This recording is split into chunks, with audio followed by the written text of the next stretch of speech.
Lawyer మహాలక్ష్మికి phone చేసి విడాకులు మీకు మంజూరవ్వవు అని చెప్తాడు. దాంతో మహాలక్ష్మి ఒక్కసారిగా లాయర్పై అరుస్తూ ఉంటుంది. ఇదంతా నీ భర్త నిర్వాకమే. తనే వచ్చి వద్దు అనేసి చెప్పాడు. ఇంకా మీకు విడాకులు ఎలా వస్తుంది? మ్యూచువల్ అండర్స్టాండింగ్ ఉంటేనే కదా విడాకులు వచ్చేది అనేసరికి ఇక మహాలక్ష్మి అయితే నిలదీస్తూ ఉంటుంది. ఇక చక్రినైతే అసలు ఏం జరిగిందంటే లాయరు పొద్దున్నే ఫోన్ చేస్తూ ఉంటాడు విడాకుల గురించి మాట్లాడడానికి. నాకు ఇష్టం లేదు, మహాలక్ష్మి అడిగిందనే ఇస్తున్నాను తప్ప నాకు నా భార్యకి విడాకులు ఇవ్వడం ఇష్టం లేదు అని చెప్తూ ఉంటాడు. అదేంటి, నిన్న నీ భార్య దగ్గర నేను నీకు మనస్ఫూర్తిగా ఇష్టమే అని చెప్పావు కదా అని లాయర్ అడిగేసరికి అవును, నా భార్య కోసమే అలా చెప్పాను, కానీ నాకు విడాకులు ఇవ్వడం ఇష్టం లేదు అని చెప్తాడు. అదేంటో మీరు తేల్చుకొని నాకు చెప్పండి అని చెప్పి లాయర్ ఫోన్ పెట్టేస్తాడు. ఇక చక్రికైతే ఏం చేయాలో తోచదు. వెంటనే పెద్ది దగ్గరికైతే వెళ్తాడు. పనులు పురమాయిస్తున్న పెద్ది అయితే అక్కడున్న చక్రిని చూసి ఏమైందిరా ఇలా వచ్చావు అని అంటే నాకు ఫోన్ వచ్చింది అని అంటాడు. ఫోనా, ఎవరు చేశారా అనేసి చక్రిని అడుగుతూ ఉంటాడు పెద్ది అయితే. అప్పుడు మాధవ్ అదే లాయర్ చేశాడు అనేసరికి విడాకుల గురించి మాట్లాడడానికి అనేసరికి మాధవ్ అయితే చాలా షాక్ అవుతూ ఉంటాడు. ఏంట్రా అనేసి అంటే అవును, విడాకుల గురించి మాట్లాడడానికి చేశాడు. నాకు ఏం చేయాలో తెలియక నాకు ఇవ్వడం ఇష్టం లేదని చెప్పేశాను. ఇప్పుడు ఏం చేయాలో నాకు తెలియటం లేదన్నయ్య అనేసి చక్రి అయితే మాధవ్ దగ్గరికి వచ్చి మాట్లాడుతూ ఉంటాడు. అప్పుడు మాధవ్ సరే నీకు ఇష్టం లేదని చెప్తున్నావు, మహాలక్ష్మికి ఇష్టమో కాదో ఒకసారి నువ్వు మనసులో మాట తనకి చెప్తేనే కదరా తెలిసేది. ఇలా నీలో నువ్వు బాధపడితే ఎలా చెప్పు, ఒకసారి మహాలక్ష్మితో మాట్లాడు, తన అభిప్రాయం తెలుసుకో, తనని ఇబ్బంది పెట్టకు అని చెప్పి ఇక మాధవ్ అయితే చెప్పి పంపిస్తూ ఉంటాడు. నాకు కాస్త భయంగా ఉందన్నయ్య అనేసి అంటే ఇక ధైర్యం చెప్తూ ఉంటాడు. మాధవ్ అయితే ఎలాగైనా సరే ఈరోజు చెప్పు, మళ్ళీ విడాకులు దగ్గర పెడితే అదొక చాలా సీరియస్ కేసు అవుతుంది, ఆలోచించుకోరా, నీ జీవితం నీ ఇష్టం, ఇలా భయపడుతూ వెనకడుగైతే వేయకు అని చెప్పి మాధవ్ అయితే చిక్రితో మాట్లాడుతూ ఉంటాడు. అన్నయ్య సరే ఈరోజు ఎలాగైనా సరే ఆఫీస్కి వెళ్ళి తనని బయటికి తీసుకుని వెళ్ళి మాట్లాడిస్తాను అని చెప్తూ ఉంటాడు. ఇక దాంతో అయితే తను మాధవ్ దగ్గర చెప్పినట్టుగానే చక్రి అయితే ఆఫీస్ నుండి మహాలక్ష్మిని తీసుకుని రావడానికి వెళ్తాడు. మహాలక్ష్మి బయటకు వచ్చేసరికి ఆఫీస్ బయట ఉన్న చక్రిని చూసి ఏంటండి మీరు ఈ టైంలో అనేసి అంటే నేను మళ్ళీ తీసుకురావడానికి వచ్చాను అని చెప్తూ ఉంటాడు.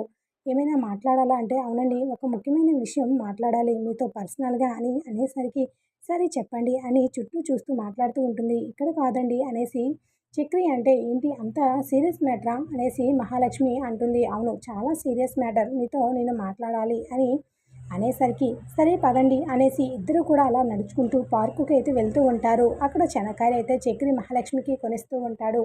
ఇక తింటూ మహాలక్ష్మి చెప్పండి, ఏదో సీరియస్ మ్యాటర్ మాట్లాడాలని తీసుకొచ్చారు, ఏంటో అంత సీరియస్ మ్యాటర్ మాట్లాడాలి అని చక్రితో మహాలక్ష్మి అంటుంది. మీకు మన పెళ్ళి ఎలా జరిగిందో తెలుసు, మీకు ఈ విషయంపై కోపం రావచ్చు, కానీ నేను చెప్పేది కాస్త ప్రశాంతంగా వినండి, తర్వాత మీ అభిప్రాయాన్ని చెప్పండి అని మాట్లాడుతూ ఉంటుంది. మిమ్మల్ని నేను భారీగా అంగీకరించాను, భారీగా అనుకుంటున్నాను, మనది దేవుడి కలిపిన బంధం, మీరు కూడా నన్ను భర్తగా అంగీకరించండి, ఎలాగైనా సరే కాస్త టైం అయినా పర్లేదు, నేను భారీగా అంగీకరించాను కాబట్టి మీరు కూడా మనస్ఫూర్తిగా అంగీకరించండి, ఈ విడాకులు ఇవ్వడం నాకు అసలు ఇష్టం లేదు, మీకు మొదటి నుంచి ఎప్పటి నుండో చెప్దామని అనుకుంటున్నాను, కానీ ప్రతిసారి కూడా భయపడి వెనకడుగు వేస్తూ ఉన్నాను, ఈరోజు ఎలాగైనా సరే ధైర్యం చేసి చెప్పాలని అనుకున్నాను అనేసి మాట్లాడుతూ ఉంటుంది. అప్పుడే మహాలక్ష్మికి లాయర్ అయితే ఫోన్ చేస్తూ ఉంటాడు. ఏమండి లాయర్ గారు చెప్పండి అనేసరికి ఏంటమ్మా, మీ భర్త ఏమో నీకు విడాకులు వద్దు అంటాడు, నాకు ఇష్టం లేదు అంటాడు, నువ్వేమో నా భర్తకి నాకు ఇష్టమే విడాకులు తీసుకోవడం అని అంటారు, ఇద్దరు కూడా మ్యూచువల్ అండర్స్టాండింగ్ లేకపోతే విడాకులు మీకు రావు అనేసి ఫోన్ పెట్టేస్తాడు. దాంతో మహాలక్ష్మికి అయితే చాలా కోపం వస్తూ ఉంటుంది. ఏం చెప్పారు మీరు లాయర్తో, మీరు నా ముందు చెప్పారు కదా నాకు విడాకులు ఇస్తాననేసి, మళ్ళీ ఇప్పుడు ఏంటి ఇలా మాట్లాడుతున్నారు, మీ మనసులో ఏదో దురుద్దేశమే ఉంది, అందుకే మీరు ఇలా మాట్లాడుతున్నారు, మీరు ఇలా మాట్లాడడం నాకు నచ్చలేదు, ఎందుకు మీరు ఇలా మిమ్మల్ని మీరు తప్పు చేసుకుంటున్నారు, ప్రతిసారి కూడా మీరు ఎందుకు ఇలా దిగజారిపోతున్నారు చెప్పండి చక్రి అనేసి గట్టిగా నిలదీస్తూ ఉంటుంది. కాలర్ పట్టుకొని మహాలక్ష్మి అయితే ఇక మహాలక్ష్మి అంత కోపంగా రియాక్ట్ అయ్యేసరికి చక్రికి అయితే ఏం చెప్పాలో తెలియక మరొకసారి తన మనసులో తన స్థానం పడిపోయిందని బాధపడుతూ ఉంటాడు. చక్రి అయితే అసలు ఏమనుకుంటున్నారు మీరు అనేసి పదే పదే తనని గట్టిగా నిలదీస్తూ ఉంటుంది. లాయర్తో మనకు విడాకులు వద్దని చెప్పారా, అసలు మీరెవరు ఆ మాట చెప్పడానికి, నా ముందు విడాకులు ఇస్తారని చెప్పారు కదా, అసలు మనది పెళ్ళే కాదు, కానీ రిజిస్టర్ ఆఫీస్‌లో రిజిస్టర్ అయింది కాబట్టి విడాకులు తీసుకోవాలని అంటున్నాను. అసలు మీతో కలిసి ఉండడం నాకు ఇష్టం లేదు. ఆ పెద్ది మొహం చూసి మిమ్మల్ని నేను భరిస్తున్నాను. అంతే తప్ప మిమ్మల్ని నేను ప్రేమించలేను అని గట్టిగా చెప్పేస్తూ ఉంటుంది మహాలక్ష్మి అయితే. దాంతో చాలా బాధపడుతూ ఉంటాడు చక్రి. అది కాదండి మహాలక్ష్మి గారు, చెప్పేది వినండి అంటే, ఇంకా ఏమి నువ్వు మాట్లాడకు, నేను వినను అస్సలు అని చెప్పి ఇక మహాలక్ష్మి అయితే, ఇంకొకసారి మీరు నా మొహం చూసినా, నా వైపు రావాలని ప్రయత్నించినా, ఇలాంటి పిచ్చి ప్రయోగాలు ఏమైనా చేసినా ఊరుకునేదే లేదు. లాయర్‌తో మనం వెళ్ళి మాట్లాడదాం. అప్పుడు మా ఇద్దరికి విడాకులైతే వస్తాయి. ఇంకొకసారి విడాకులు వద్దు అనేసి ఇంకేం వేషాలు వేసినా నేను ఊరుకునేదే లేదు అని చాలా సీరియస్‌గా మాట్లాడుతూ ఉంటుంది. ఇక అలా మాట్లాడేసరికి చక్రికైతే చాలా బాధగా అనిపిస్తూ ఉంటుంది. ఏంటి ఇలా అయింది? మళ్ళీ తన మనసులో నేను మళ్ళీ పడిపోయానా అనేసి అనుకుంటూ బాధపడుతూ ఉంటాడు. చక్రి తన అభిప్రాయాన్ని పూర్తిగా తొలగించినందుకు అయితే చాలా బాధపడుతూ ఉంటుంది. చక్రి ఇలా అంటాడని ఊహించలేదు.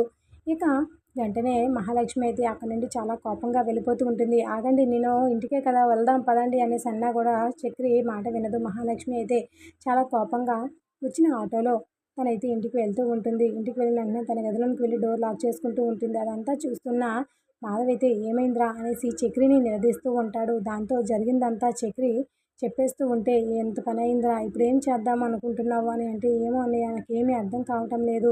ఆ లాయరే ఇదంతా చేశాడు. నేను ఏదో నెమ్మదిగా నచ్చజెప్దామని అనుకుంటే లాయర్ మధ్యలో ఫోన్ చేసి ఏం చెప్పాడో ఏంటో నాకు అర్థం కావటం లేదు. మహాలక్ష్మి గారు చాలా సీరియస్‌గా ఉన్నారు. ఈసారి నన్ను ఖచ్చితంగా క్షమించదు. ఏదైనా చెప్పన్నయ్య, నాకు చాలా భయంగా ఉంది. ఈసారి శాశ్వతంగా నా జీవితంలో నుండి వెళ్ళిపోతుందో ఏంటో నాకు భయంగా ఉందన్నయ్య అనేసి చక్రి బాధపడుతూ ఉంటాడు. చక్రి బాధను చూసిన మాధవ్ కూడా చాలా బాధగా అనిపిస్తూ ఉంటుంది. నిజంగానే మహాలక్ష్మి ఇల్లు వదిలి వెళ్ళిపోతుందో ఏంటనేసి మాధవ్ కూడా ఒక పక్క టెన్షన్ పడుతూ ఉంటాడు. కన్నా అయితే ఏమీ తెలియకుండా ఇంటికైతే వస్తూ ఉంటాడు. మహాలక్ష్మి చాలా సీరియస్‌గా ఉంటుంది. ఇక కన్నా పిలిచినా కూడా రాదు. ఆ రోజైతే నైట్‌కి డిన్నర్‌కి కూడా మహాలక్ష్మి రాకపోవడంతో అందరికీ కూడా చాలా బాధగా అనిపిస్తూ ఉంటుంది. మరొక వైపు కేశవకైతే హ్మ్. శైలు అయితే ఫోన్ చేస్తూ ఉంటుంది. వీళ్ళందరూ ఇంట్లో బాధపడుతూ ఉండడంతో ఫోన్ అయితే లిఫ్ట్ చేయడు. ఏమైంది ముంగిసకి ఫోన్ లిఫ్ట్ చేయడం లేదు అని అనుకుంటూ ఉంటుంది. ఇక అక్కడున్న శైలు వాళ్ళ అమ్మ నాన్నలైతే శైలుకి మ్యాచెస్ చూద్దామని అనుకుంటూ ఉంటారు. ఇక అనుకున్నట్టుగానే వెంటనే వాళ్ళకి తెలిసిన బంధువుల్లో అబ్బాయిలను వెతుకుతూ ఉంటారు. ఆ విషయం అయితే శైలుకి తెలీదు. కేశవ గురించి ఆలోచిస్తూ ఉంటుంది శైలు. ఇంట్లో తనకి చెప్పకూడదని అనుకుంటారు. సడన్‌గా చెప్పాలని నిర్ణయించుకొని వాళ్ళైతే ఆ విషయం శైలుతో అసలు చెప్పరు.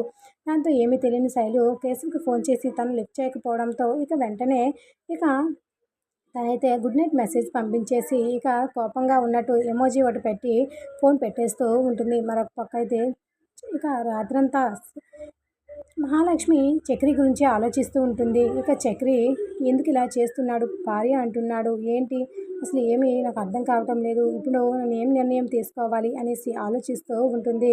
విడాకులు తీసుకోకుండా చక్రితో కలిసి ఉండాలా, కానీ చక్రిపై నాకు ఎటువంటి అభిప్రాయము లేదు. ఇప్పుడు ఎలా అనేసి ఆలోచిస్తూ ఉంటుంది. మరి మహాలక్ష్మి ఏ నిర్ణయం తీసుకుంటుందో వచ్చే ఎపిసోడ్ అయితే మిస్ కాకండి. ఇద్దరు episode like the video. Thanks for listening.